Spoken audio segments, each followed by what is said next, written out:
अस्सलामुअलैकुम, बुलेटिन में खुशामदीद। मैं हूँ शाहज़ेब अहमद और मैं हूँ रमज़ाइन। कौमी और सूबाई असम्बली के दो हल्कों में ज़िमनी इंतखाबात के लिए पोलिंग जारी है। वोटिंग शाम 5 बजे तक जारी रहेगी।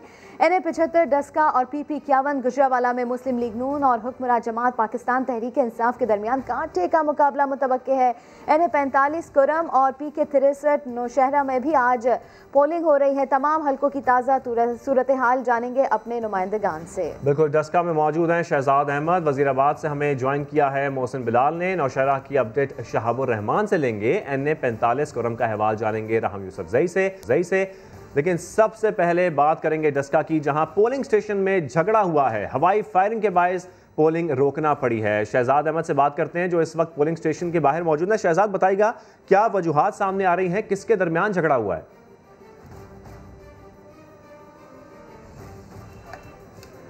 जी देखिए, अंदर डस्का का जो इंतहाबी है मार्का वो अरूज पर है। जो वोटर्स हैं उनमें भी काफ़ी ज़्यादा जोशो खरोश पाया जा रहा है। जो उम्मीदवारों के हामी हैं वो भी अब मैदान में आ गए हैं और मुख्तलिफ पोलिंग स्टेशनों पर झगड़े और हवाई फायरिंग की जो है इतलात मसूल हो रही हैं। मैं इस वक्त मौजूद हूँ गवर्नमेंट हाई स्कूल डस्का कला में। यहाँ पर कुछ देर कबल हवाई फायरिंग का वाक़या हुआ। इसके बाद मुस्लिम लीग नून और PTI के कारकुनान अपने सामने आ गए हैं। शदीद झगड़ा हुआ है। दोनों जानब से जमात अपनी अपनी जमात के हक में नारेबाजी की गई है। मुस्लिम लीग जो नून है उन्होंने इल्ज़ाम लगाया है कि PTI के जो कारकुन हैं वो वोटर्स को बल्ले पर मोहर लगाने के लिए उकसा रहे हैं, जबकि मुस्लिम लीग जो नून वाले हैं उन्होंने भी यही इल्ज़ाम लगाया कि PTI के कारकुनान जो है जो इलेक्शन पोलिंग स्टेशन है उसके बाहर जो है वोटर्स को बल्ले पर वोट मोहर लगाने के लिए कह रहे हैं, जिसकी वजह से यहाँ पर काफ़ी ज़्यादा जो है कारकुन और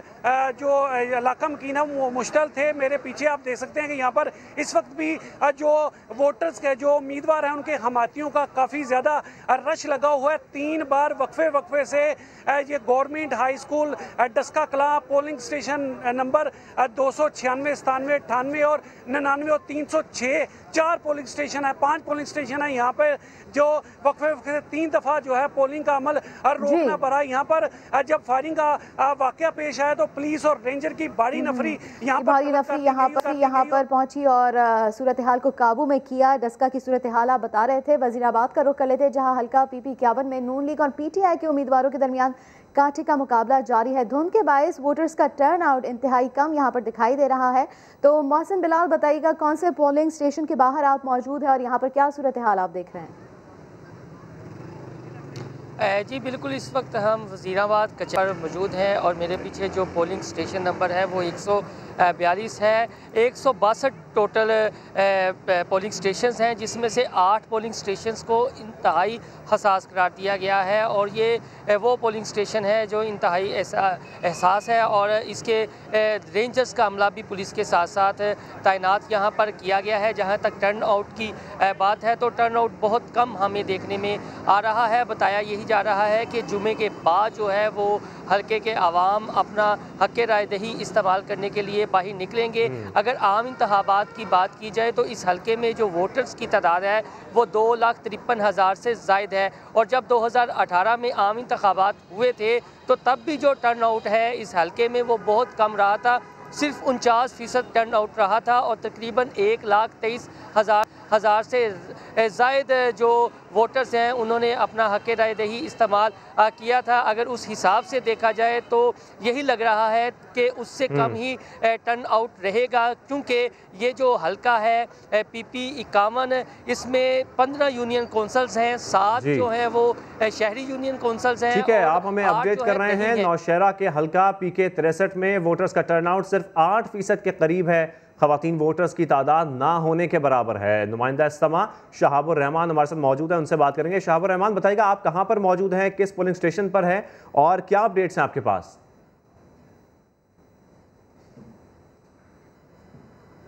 जी बिल्कुल, इस वक्त मैं मौजूद हूँ नौशहरा के हल्का PK 63 में। ये रिसाल का है इंतखाबात के अमल यहाँ पर, लेकिन अगर यहाँ पे टर्नआउट की हम बात करें तो सिर्फ 8% यहाँ से टर्नआउट मिला है। इससे पहले भी ज़िमनी इंतखाबात हुए थे PK 62 पे, उसकी अगर टर्नआउट देखी जाए तो वो 22% वहाँ की टर्नआउट थी। 8% यहाँ के टर्नआउट है और ख़वातीन वोटर्स की अगर हम बात करें तो वो तो ना होने के बराबर है। इस तरह नौजवान भी यहाँ पे उस तरह नज़र नहीं आ रहे। जो उम्र रसीदा अफराद है और जो सीनियर बंदे हैं वो आ रहे हैं, वो वोट डाल रहे हैं। इसी हल्के से 2018 में PTI की जीत हुई थी और जो नून लीग के जो उम्मीदवार थे इख्तियार वली, वो दूसरे नंबर पर थे। आज भी उसी तरह ही पोजीशन है। जो कांटेदार मुकाबला है वो नून लीग और PTI के दरमियान है। और जो नून लीग का उम्मीदवार है इख्तियार वली, उन्होंने ये इल्ज़ाम भी लगाया है कि वज़ीर दिफा परवेज़ खट्टक शुरू दिन से आज तक इंतखाबी अमल में मुदाखलत कर रहे हैं। इस हल्के के जो जितने भी पोलिंग स्टेशन थे वहाँ पर ख़वातीन के जो पोलिंग स्टेशन थे, इंतखाबात का अमल वहाँ पर काफ़ी देर से शुरू हुआ। ठीक है, अब रुख कर लेते हैं कुरम 1 के हल्का NA 45 में भी वोटिंग का अमल जारी है। राहम यूसुफजई, आप बताइएगा यहाँ पर टर्न आउट कैसा देख रहे हैं आप और सिक्योरिटी के इंतजाम कैसे हैं? जी बिल्कुल, मैं इस वक्त NA 45 के में मौजूद हूँ, जहाँ पर मंदूरी का इलाका है और पुलिस स्टेशन नंबर 19 के अंदर एक बेसिक हेल्थ यूनिट में ये पुलिस स्टेशन कायम किया गया है। यहाँ पे हम मौजूद हैं।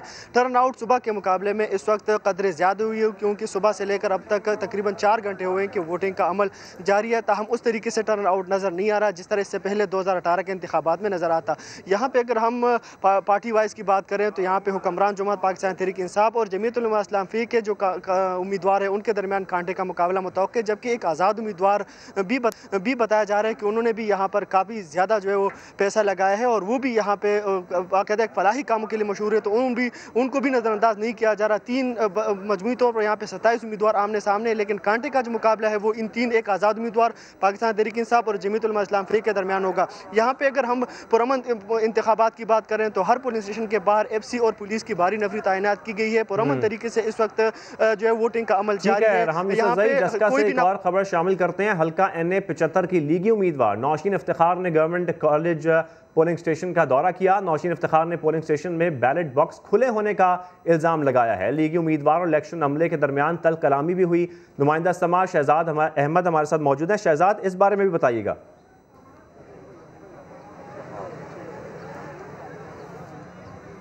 जी, मुझे आवाज़ आपकी नहीं आई, एक दफ़ा। शहजाद, डस्का के हल्का NA 75 के लीगी उम्मीदवार नौशीन इफ्तिखार ने जो government degree college polling station का दौरा किया है और वहां पर बैलेट बॉक्स खुले होने का इल्जाम लगाया है, इस हवाले से बताइएगा हमारे नाजरीन को।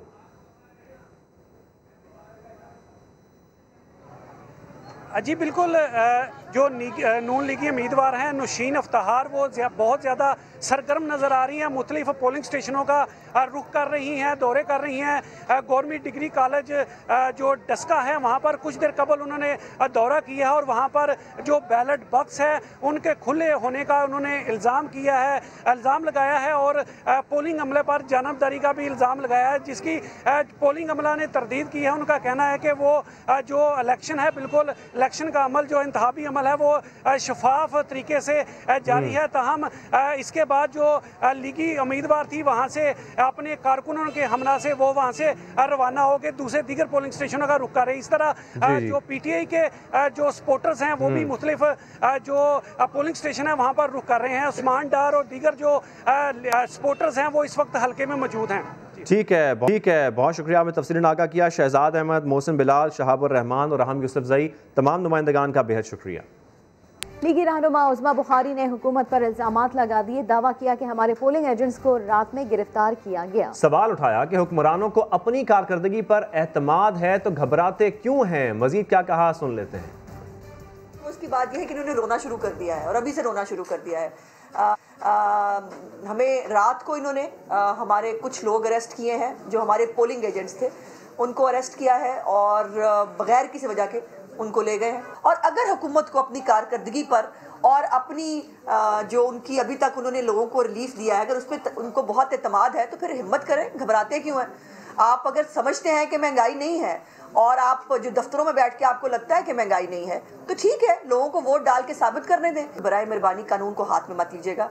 हम बड़े पुरअमन तरीके से इलेक्शन चाहते हैं और बिला तातुल इलेक्शन चाहते हैं। इस तरह की हरकतें करने से ना PMLN पीछे हटेगी और ना हमारे पोलिंग एजेंट्स उठेंगे। जंग वालों की फरियाद क्या है, तफसील इसी बुलेटिन में। आगे बढ़े और आपको बताएं, हलीम आदिल शेख और शरीक मुल्ज़मान को ATC क्लिफ्टन में पेश कर दिया गया। वकला ने हलीम आदिल के कमरे से सांप निकलने के वाक़े से अदालत को आगाह कर दिया।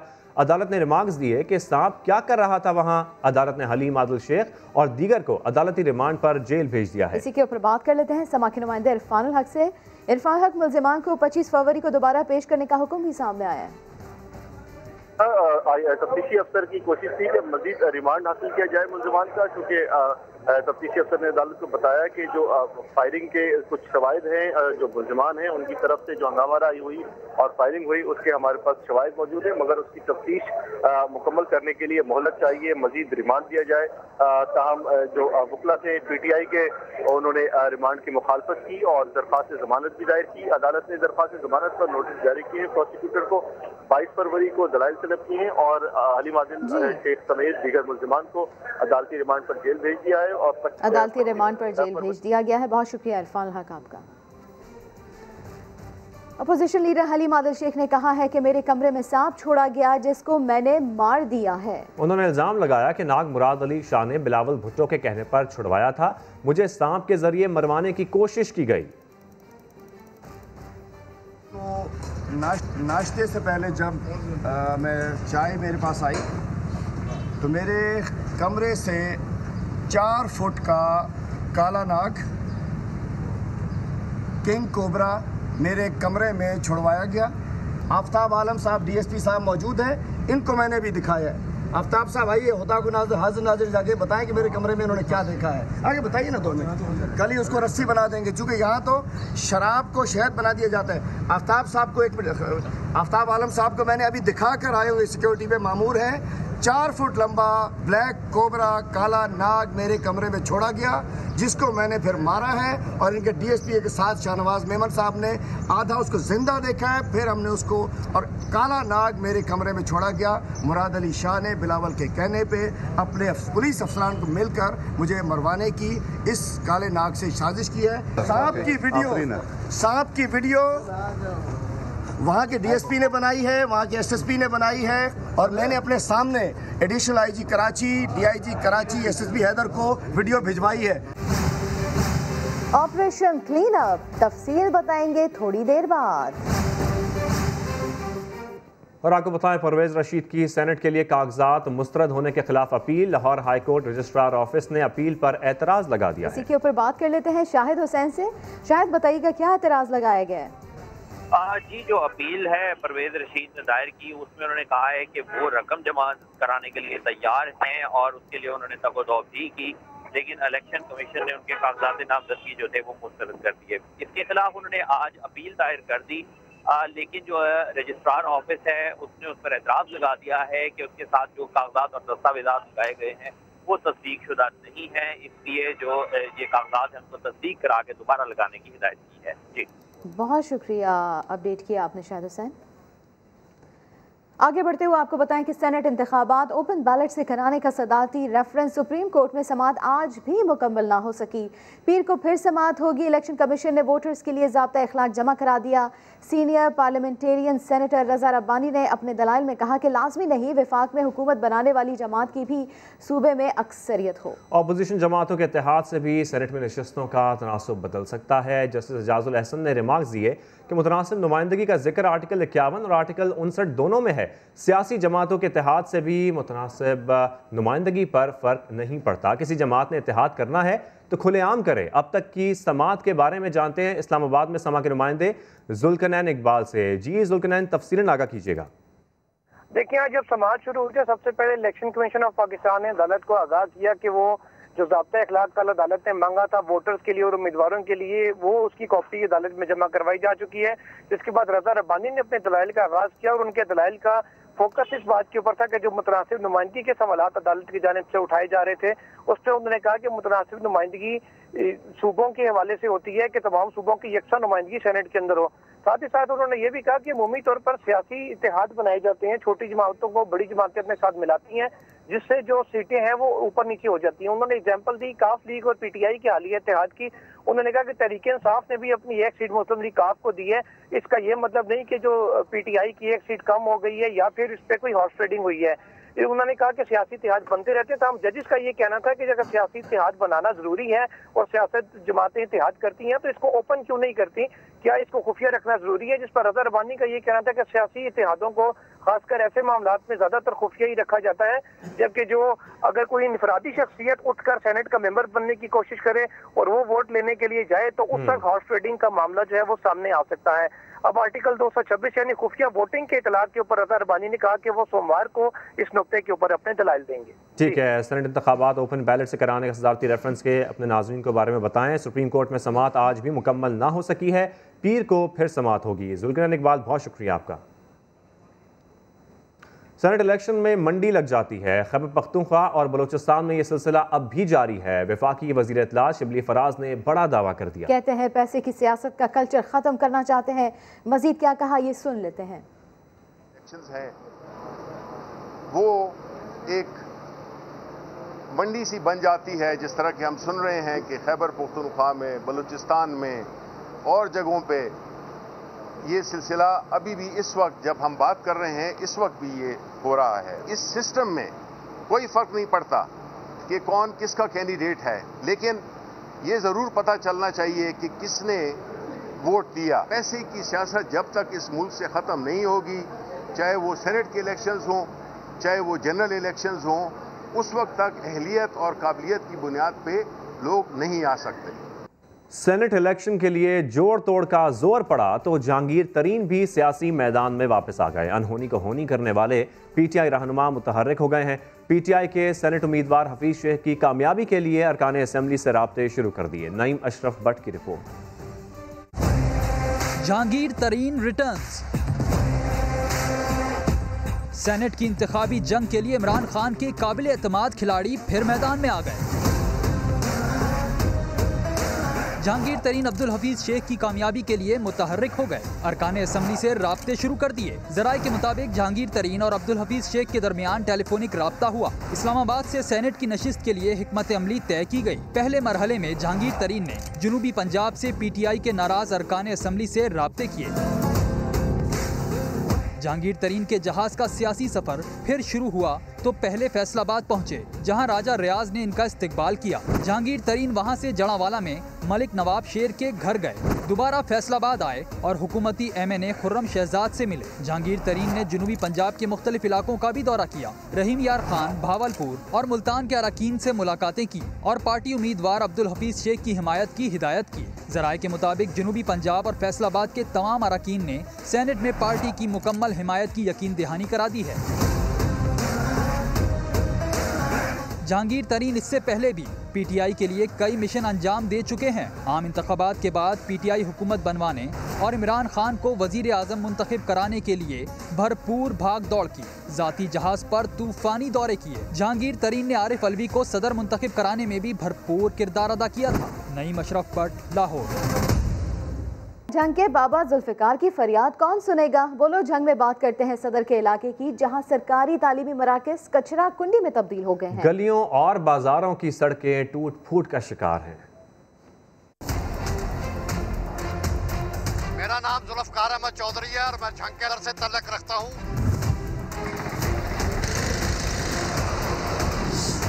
जंग को जेलम और जनाब की लहरें तबाह न कर सकी, बल्दिया और सियासतदानों ने इसे बर्बाद करके रख दिया। यहाँ पर गंदगी और जौहर, पानी के जौहर खड़े हैं जो सफाई ना होने के बराबर है। शहर का कोई भी सरकारी स्कूल, सरकारी कॉलेज जो है वो कचरा कुंडियों में तब्दील कर दिया गया है, लेकिन यहाँ की इंतजामिया को बिल्कुल शर्म नहीं आती। जो करप्ट ठेकेदारों की वजह से और चहेते सियासतदानों को नवाजने के लिए टूट फूट का शिकार कर दिया गया है, जिससे जंग तबाही के किनारे तक पहुंच चुका है। ये जंग का मसरूफ तरीन अयूब चौक है, जहां से पेशावर से कराची ट्रैफिक रवा दवा रहती है, लेकिन ट्रैफिक पुलिस की हटधर्मी की वजह से यहाँ नजायज तजावजात होने के साथ यहाँ पर घंटों ट्रैफिक जाम रहती है। हम इंतजामिया को बोल बोल कर थक चुके हैं, लेकिन उनकी चशमपोशी की वजह से हमें अजाब भुगतना पड़ रहा है। कराची में गुज्जर नाले पर इंसदाद तजावजात कार्रवाई का आज दूसरा रोज़ है। गुज़िश्ता रोज़ और आज की कार्रवाई के बारे में जानते हैं समा के नुमाइंदे खुर्शीद आलम से। खुर्शीद, कल कितने लोगों को चेक मिले और कितनी तामीरात तोड़ी जा चुकी है? आज भी पुख्ता तामीरात को तोड़ने का सिलसिला जारी है। कुछ लोग अभी भी यहाँ पर ज़िला इंतज़ामिया के पास आए हैं और उनको शिकवा है इस बात का कि उनको चेक की अदायगी अब तक नहीं की गई। ज़िला इंतज़ामिया की जानिब से जो लोग यहाँ पर मौजूद हैं उनका यह कहना है कि गुज़िश्ता रोज़ 40 अफराद को 40 मुतासरीन को चेक की अदायगी की जा चुकी है, जबकि आज मज़ीद 100 मुतासरीन को उनके चेक हवाले कर दिए जाएंगे। ज़िला इंतज़ामिया ने एक बार फिर वाज़ेह किया कि गुज्जर नाले पर जो ऑपरेशन जारी है उसमें 10% से लेकर 30% तक जिनके घर मुतासर हुए हैं उनको किसी किस्म के मुआवजे की अदायगी नहीं की जाएगी। इसी तरह जो कमर्शल तामीरात थी उनके मालिकान को भी मुआवजे की अदायगी नहीं की जाएगी। KMC का जो एंटी इंक्रोचमेंट का अमला है, उनकी भारी मशीनरी है, वो मौजूद है। गुज़िश्ता रोज़ तकरीबन 39 ऐसे स्ट्रक्चर थे जिनको तोड़ा गया। यहाँ के मकामी लोग ख़ुद भी अपनी मदद आप के तहत अपना स्ट्रक्चर तोड़ रहे हैं ताकि वो अपना साजो सामान भी वहाँ से निकाल सकें। पुलिस की भारी नफरी भी यहाँ पर मौजूद है। जी, दुनिया के सबसे खूबसूरत क्रिकेट स्टेडियम गवादर में पहला नुमाइशी मैच खेला जा रहा है। शोबिस शार्क्स और गवादर डॉल्फिन की टीमें मद्दे मुकाबिल हैं। मैच को अली सतपारा के नाम कर दिया गया है। मजीद जानते हैं वहीं पर समा के नुमाइंदे कादिर ख्वाजा से। कादिर, बताइएगा इस मैच का अहवाल। जी बिल्कुल, इस वक्त मैं मौजूद हूँ दुनिया के सबसे खूबसूरत तरीन क्रिकेट स्टेडियम में, बिल्कुल गवादर क्रिकेट स्टेडियम में मौजूद हूँ और यहाँ पर पहली मरतबा नुमाइशी मैच खेला जा रहा है और शोबिस शार्क्स और गवादर डॉल्फिन के दरमियान पहला नुमाइशी मैच देखने में आ रहा है और बड़े बड़े सितारे जगमगा रहे हैं। इस वक्त आपको अगर दिखाएं तो ग्राउंड में ये मनाजर आप देख सकते हैं कि ये क्यों दुनिया का खूबसूरत तरीन इसको क्रिकेट स्टेडियम कहा जाता है। बिल्कुल ICC ने भी इस पर जो है वो सोशल मीडिया पर काफ़ी धूम मचाई। ICC की ट्वीट ने जब एक तस्वीर वायरल हुई गवादर क्रिकेट स्टेडियम की, तो बिल्कुल यहाँ पर इस वक्त नुमाइशी मैच खेला जा रहा है। अली जफर, बड़े बड़े सितारे हैं, फैसल कुरैशी हैं, अली जफर हैं, अली सईद हैं, उसके बाद सियासी शख्सियात में फवाद चौधरी आते हैं, अली जैदी आते हैं और जुल्फी बुखारी वो भी यहाँ पर मौजूद है और क्रिकेट खेल रहे हैं। खासतौर पर पाकिस्तान क्रिकेट बोर्ड के CEO वसीम खान इस वक्त बैटिंग कर रहे हैं और काफ़ी चौकों छक्कों की भरमार भी देखने को मिल रही है। तो हमारे साथ रहिएगा, हम अपने नाजरीन को लम्हा ब लम्हा लाइव एक्शन से महसूस करते रहेंगे। गवादर क्रिकेट स्टेडियम में फिलहाल शोबिस शार्क्स इस वक्त बैटिंग कर रही है। जी, बहुत शुक्रिया कादिर ख्वाजा आपका। असलहा लाइसेंस मनसूख, तफसीलात जानिए थोड़ी देर बाद। DG Gwadar development authority Shahzeb Khan Kakar कहते हैं गवादर क्रिकेट स्टेडियम को पजीराई मिलने पर बहुत खुशी हुई। ख्वाहिश है कि पाकिस्तान क्रिकेट बोर्ड स्टेडियम को अपनी तहवील में लेकर इंटरनेशनल मयार का बनाए और PSL के मैचेस गवादर में हों। हमारे जो चीफ मिनिस्टर साहब हैं उन्होंने मुझे ये चीज़ दिखाई कि ICC ने ट्वीट की थी उसके बारे में। इसी साल हम इसको कंप्लीट कर देंगे। उसमें ग्राउंड की एक्सपेंशन है, सीटिंग कैपेसिटी को की इन्हांसमेंट है और पिचेस जो और हमने बनाने हैं और फ्लड लाइट्स हैं। ख्वाहिश ये है कि PCB इसमें हमारे साथ सपोर्ट दे हमें टेक्निकल इनपुट। हम चाहते हैं कि इंटरनेशनल स्टैंडर्ड पे हो और जो उनकी रिक्वायरमेंट्स हैं उसके मुताबिक हम उसको चाहते हैं ज़्यादा से ज़्यादा लोग आएँ, गवादर को देखें, यहाँ के बीचेस, यहाँ के मौसम से महसूस। और अफसोसनाक खबर शामिल करें, बहावलपुर में धुंध के बायस स्कूल वैन ट्रक से टकरा गई। हादसे में 10 साला बच्चा मौके पर जाँ बहक और 8 शदीद जख्मी हुए। जख्मियों को अस्पताल मुंतकिल किया जा रहा था। रास्ते में 16 साला तालिब इल्म अवैस दम तोड़ गया। आपको बताएं, बहावलपुर में धुंध के बायस स्कूल वैन ट्रक से टकरा गई। हादसे में 10 साला बच्चा मौके पर जाँ बहक और 8 शदीद जख्मी हुए। और अब कराची के जिना अस्पताल का जिक्र करते हैं, जहां मुबैना तौर पर जुड़वा बच्चों की पैदाइश हुई। वालिदैन के मुताबिक इंतजामिया ने एक बच्चा गायब कर दिया है। इस मामले पर इंक्वायरी भी हुई है। ये माजरा क्या है, रिपोर्ट कर रहे हैं मुदस्सिर नज़ीर। अलग अलग कपड़े, 2 फीडर, 2 बिस्तर। पैदाइश से कबल जुड़वा बच्चों की आमद पर खूब तैयारी, मगर दुनिया में एक जान तो आई, दूसरी कहाँ गई। ज़हनी अजियत से 2-4 माँ बाप कश्मकश में मुब्तला हैं। कोरंगी के रिहायशी खालिद का इल्ज़ाम है कि जिना अस्पताल के गायनी वार्ड में उनके 2 बच्चों की पैदाइश हुई, मगर उन्हें सिर्फ एक बच्चा दिया गया। अल्ट्रासाउंड की रिपोर्ट सबूत है, मगर अस्पताल इंतजामिया किसी बात को मानने के लिए तैयार नहीं। तो मुझे बताया जाता है कि जो है ना आपके एक बेटी हुई है। मैंने उनको बताया ये एविडेंस पड़े हैं मेरे पास, ये फिल्म लगी हुई है, एक्सरे उस पर लगे हुए हैं, अल्ट्रासाउंड की ये रिपोर्ट से पूरा लिखा हुआ है, डिस्क्राइब हुआ हुआ है कि ये 2 वेट हैं, 2 बच्चे हैं, 2 उनकी धड़कन है, सब कुछ है। तो इसका जवाब वो मुझे हाथ के जाहिलाना अंदाज में कहती हैं कि नहीं नहीं ये रिपोर्ट गलत है। मुझे होश था, सब मुझे याद है कि कैसे ऑपरेशन हो रहा था, कैसे नहीं, कितनी डॉक्टर्स थी। वो कहते हमारी बहुत सारी डॉक्टर्स आ रही हैं क्योंकि ट्विंस को देखना है, और मेरा नाम हर वक्त ये मुझे कहते थे ट्विंस वाली बेबी। जब शिफ्टिंग होती थी, नर्सों की शिफ्टिंग होती थी, कहती थी ये लड़की कौन है, इसका नाम मिस ये हुमैरा है, ट्विंस वाली। चुपके से कान में दूसरे बोलती थी ट्विंस वाली। पैदाइश से कबल हामला हुमैरा का इलाज मुआलजा सिंध गवर्नमेंट कोरंगी नंबर 5 के सरकारी अस्पताल में हुआ, मगर केस के ऐन वक्त डॉक्टर की अदम मौजूदगी के बायस हुमैरा को जना अस्पताल मुंतकिल किया गया। समा ने मामले की तहकीक की तो कोरंगी के सरकारी अस्पताल के असिस्टेंट एमएस डॉक्टर सरवर ने भी इस बात की तस्दीक कर दी कि अल्ट्रासाउंड रिपोर्ट को चैलेंज नहीं किया जा सकता। के लिए जो किसी वकील से करें रास्ता, आपके पास एक ऑथेंटिक रिपोर्ट है, हमसे भी ज़्यादा अच्छी हमारे पास होता है तो देखो हर तरह से आपके साथ कोऑपरेशन करने के लिए। जना अस्पताल की इंतजामिया का कहना है कि गायनी डिपार्टमेंट के हेड के मुताबिक एक बच्चे की पैदाइश हुई, मामले की तहकीकात कर रहे हैं। तो मैंने senior consultants of the hospital की इंक्वायरी कमेटी बना दी और मैंने कहा कि ये और उसमें वार्ड की इंचार्ज को नहीं डाला, दूसरे वार्ड वालों को डाला है, गायनी के दूसरे सेकंड वार्ड को जो इनके दूसरे वार्ड है, ताकि ये ना हो कि जी इन्होंने बेईमानी करके उसी डॉक्टर को बना दिया कमेटी का मेंबर। ठीक है। मुतासरा खानदान का कहना है कि अल्ट्रासाउंड की पहली रिपोर्ट हमल के दूसरे माह की थी, जबकि दूसरी अल्ट्रासाउंड रिपोर्ट 9वें महीने की है। वालिदैन का कहना है कि अस्पताल इंतजामिया ने अगर मामला जल्द हल ना किया तो वो अदालत का दरवाज़ा खटखटाएंगे। कैमरामैन फैसल आगाई के साथ मुदस्सिर नज़ीर, समा, कराची। बराह रास्त आपके लिए चलते हैं। कौमी असम्बली का इजलास जारी है, उमर अयूब इज़हार ख्याल कर रहे हैं। कीमतें क्यों ज्यादा हुई इनके वक्त में, ये मेरे पास स्टेटिस्टिक्स मौजूद है। जनवरी 2017 में मुस्लिम लीग नून की हुकूमत थी और उस वक्त फ्यूल ऑयल जो यूज 49% जनवरी के महीने में हुआ था। 2017 का आप टोटल भी देखें, तकरीबन 30% तक ये लोग पूरे साल इन्होंने फ्यूल ऑयल इस्तेमाल किया। पाकिस्तान तहरीक इंसाफ की हुकूमत, हम लोगों ने पूरा साल जो पिछला गुजरा है सिर्फ 4% इस्तेमाल किया। कहां 30%, कहां 4%, और यह भी मगरमच्छ के आंसू हो रहे हैं। गरिबान में झोंके के साथ साथ आ जाए जनाब स्पीकर, मैं मुख्तसरन आपको बताता हूं, इकोनॉमी के बारे में बात ये कर रहे थे, मैं आपको खुद बताता हूं। यहाँ पे हमारे फाजिल रुकन मुस्लिम लीग नून के उन्होंने बताया कि जिस वक्त ये बात कर रहे थे कि जी IMF में जल्दी जाना चाहिए था, इसका मतलब है वही कब्र वाली बात मैं खुद कह रहा हूं कि खुद ही उन्होंने अपनी कब्र खोदी, खुद ही उसमें लेटे, खुद ही ऊपर चलें डाल के मिट्टी भी अपने ऊपर डाल रहे हैं, खुद ये एडमिट कर रहे हैं कि PTI हुकूमत को जल्दी IMF पे जाना चाहिए था।